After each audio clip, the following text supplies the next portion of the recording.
Eh sir, may henna. May henna. Pero walang henna dito.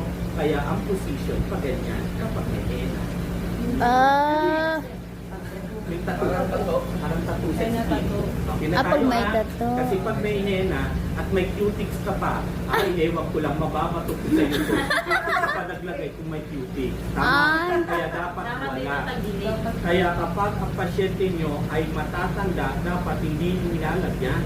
Kapag hindi kami naglalagay, dahil madali mangitim ang kuko para malaman mo kung kulang ng oxygen sa kuko bago ang labi. Labi, ibig sabihin, nagkalat na, nauuna ito. Parang nabubulong. Makikita mo rin, pasyente nyo kung ay anemia dahil ang kuko maputla o hindi. Maputla. So, paano ko malalaman kung ang aking pasyenteng Afrikano ay may anemia? Dahil ang labi, itim. yes. Titingin kayo sa dilagi, titingin kayo sa dila, titingin kayo sa kalangala. Sa mata. Pag mapula yan, ibig sabihin, maraming dugo. Tapos, pag maputla ang dila, maputlang dilagi, ibig sabihin, anemia.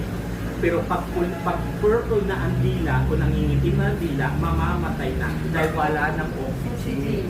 Kaya ano mas delikado, yung maputlang dila o yung violet na dila? Violet. Violet.